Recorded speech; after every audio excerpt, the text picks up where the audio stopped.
नमस्कार, मैं हूं अलका शर्मा। मेरे चैनल में आपका स्वागत है। कहा जाता है कि बिना बुलावे के मैया के दर पर कोई भी नहीं जा सकता, लेकिन सोचिए जरा, आप किसी जगह पर दर्शन करने गए, वहां से घर वापस भी आ गए, लेकिन उसके बाद आपको पता लगे कि वहां पर माता का एक बहुत ही सुंदर मंदिर है, लेकिन आप उसके दर्शन करना तो भूल गए, तो कैसे लगेगा आपको? अफसोस तो जरूर होगा ही ना। तो चलिए आज ऐसे ही एक मंदिर के बारे में मैं आपको बताती हूँ, जो कि वृंदावन में है, जिसे कहा जाता है माँ वैष्णो धाम। तो ये मंदिर खासकर उनके लिए बनाया गया है जो कहते रहते हैं कि वैष्णो माता जी का कटरा में बुलावा नहीं आया, तो कान्हा जी का तो बुलावा आपको आता ही रहता है। तो जब आप कान्हा जी के दर्शन करने वृंदावन जाए तो इस सुंदर से मंदिर के दर्शन भी जरूर करके आए, क्योंकि ये मंदिर आपको इतना आकर्षित करेगा कि इसके दर्शन आपको बाहर से ही होने शुरू हो जाएंगे।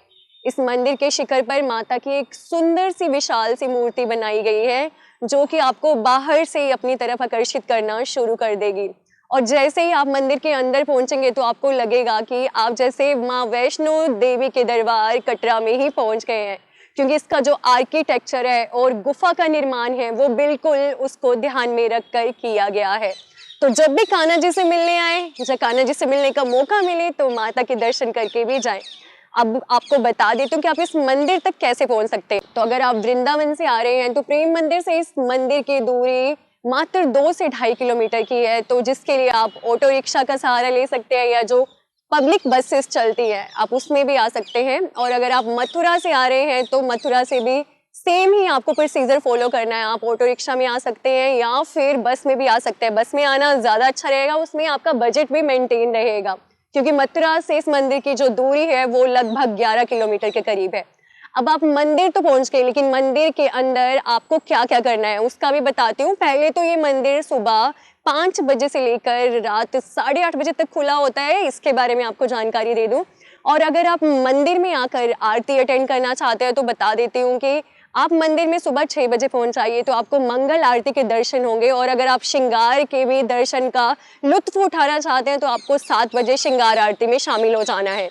और कोई दोपहर को आ रहा है तो आप निराश मत होइए, क्योंकि दोपहर के समय में भोग आरती होती है, तो आप उस भोग आरती का लुत्फ उठा सकते हैं।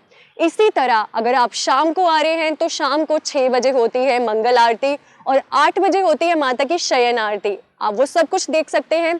और बता दूं कि मंदिर में आने के लिए कोई भी फीस नहीं है, लेकिन आपको काउंटर से एक टोकन मिलेगा या टिकट मिलेगी, वो ले जाकर आप गुफा के अंदर जा सकते हैं। और अगर कोई इस मंदिर को पूरा अपने कैमरे या मोबाइल में कैप्चर करना चाहता है तो उसकी परमिशन भी आपको दे दी जाएगी, क्योंकि इस मंदिर में कैमरे या मोबाइल की कोई भी मनाही नहीं है। तो जब भी अब आप वृंदावन आए तो अगर आपको इस मंदिर के बारे में नहीं पता हो तो अब पता लग गया, इसके दर्शन जरूर करके जाए। मुझे कमेंट सेक्शन में लिखकर बताइए जो जो इस मंदिर के दर्शन कर चुका है और जिनको आज पहली बार इस मंदिर के बारे में पता लगा है। आपको हमारे द्वारा दी गई जानकारी कैसी लग रही है? जैसे मैं मंदिर का भ्रमण करती आ रही हूँ, आपको कैसा लग रहा है उसके बारे में भी हमें जरूर बताइए। और कोई भी क्वेरी आपकी मंदिर के रिगार्डिंग है तो आप मुझसे पूछ सकते हैं। और अगर अभी तक आपने हमारे चैनल को सब्सक्राइब नहीं किया है तो हमारे चैनल को सब्सक्राइब कीजिए और इसके साथ ही बेल आइकन को भी प्रेस कीजिए। धन्यवाद।